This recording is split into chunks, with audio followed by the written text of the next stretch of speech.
Regardez ce dua.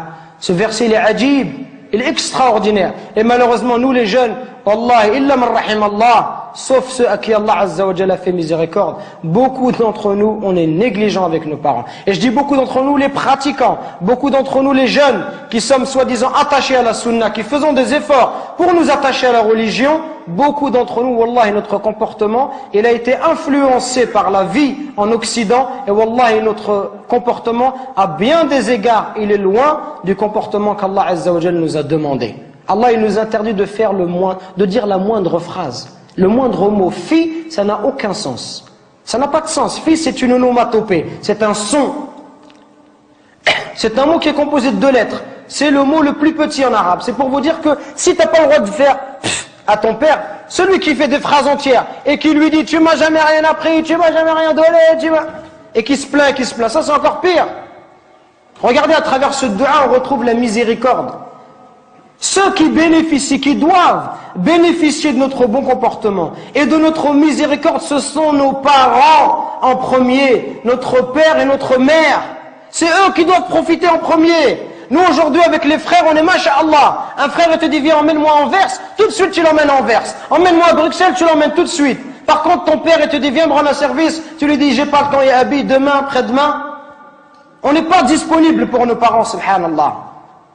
Regardez ce dua. Oh Allah, fais leur miséricorde comme ils m'ont élevé tout petit, subhanallah. Quand tu auras des enfants, tu vas comprendre, subhanallah. Quand ton fils il pleure la nuit, les parents ils dorment pas, peuvent pas dormir, subhanallah. Au moindre bruit de l'enfant, ils se réveillent. Les parents ils sont capables de se priver pour donner à leurs enfants. Ton père, combien de nos parents ils se sont levés, subhanallah, à 5 heures du matin, à 4 heures du matin, ils ont fait même 2 travails, exprès pour pouvoir nous donner ce qu'eux ils n'ont pas reçu, exprès pour nous acheter des chaussures Nike ou nous acheter de la marque, pour nous donner ce qu'eux ils n'ont pas connu dans leur enfance, eux qui sont venus à 13 ans ou 14 ans en France. Et nous, subhanallah, on n'est même pas capable de leur rendre tout ça. On doit être miséricordieux avec nos parents. On doit les aimer, leur montrer de l'amour. Quand ils sont vieux, on doit être auprès d'eux, leur accorder du temps. Mais nous, quand on est marié, on préfère notre femme, on préfère nos enfants. Même le pauvre, certain, si sa femme va se disputer avec ses parents, il va toujours prendre le parti de sa femme, subhanallah. Il va faire des cadeaux à sa femme, mais jamais à sa mère. Il va emmener sa femme, mais il va jamais emmener sa mère. Pourquoi est-ce qu'on est comme ça? Parce que notre cœur, il est devenu dur. Al-Hassan al-Basri, rahimahullah, le jour où sa mère, elle est décédée, il pleurait. On lui dit, ya Hassan, t'es un imam. T'es un imam et tu pleures. Comment est-ce que tu peux pleurer? Il dit, je ne pleure pas parce qu'ils sont décédés. Je pleure parce qu'une des portes du paradis est fermée. Et c'est la même chose qu'on doit se dire. Et Wallah, c'est ce que je suis en train de me dire moi-même. Qu'on parle, conférence après conférence, khutbah après khutbah, et on dit comportez-vous bien, comportez-vous bien. Et Wallah, on est insouciant avec nos parents. Jusqu'au jour où nos parents vont mourir, et là on dira subhanallah, j'aurais voulu faire le bien, j'aurais voulu rester auprès d'eux, j'aurais voulu les accompagner, j'aurais voulu les consoler, j'aurais voulu les aider comme ils m'ont aidé, leur donner comme ils m'ont donné, patienter avec eux comme ils ont patienté avec moi.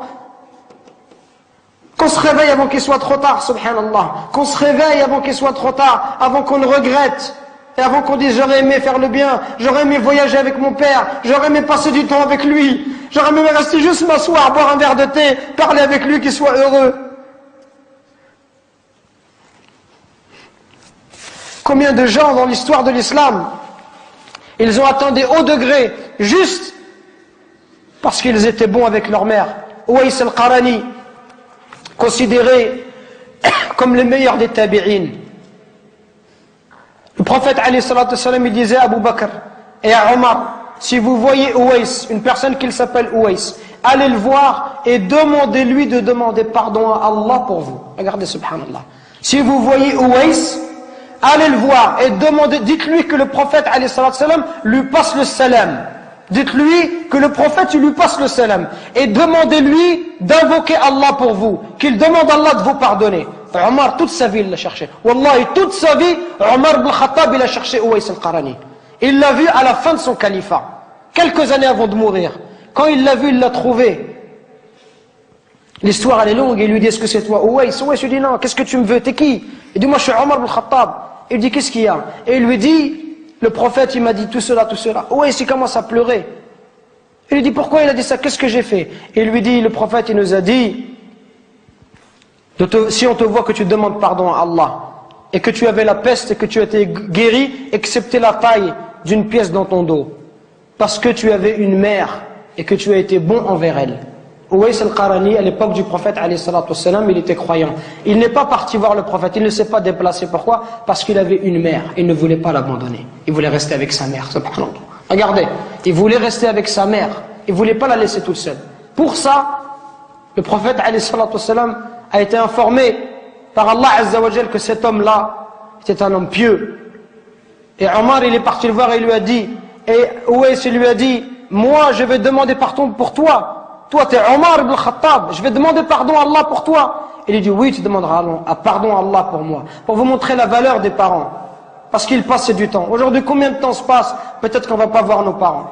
Peut-être qu'une semaine, 2 semaines, on ne va pas voir nos parents. On leur passe même pas un coup de fil, subhanallah. Alors que nos amis, tous les jours on les a au téléphone.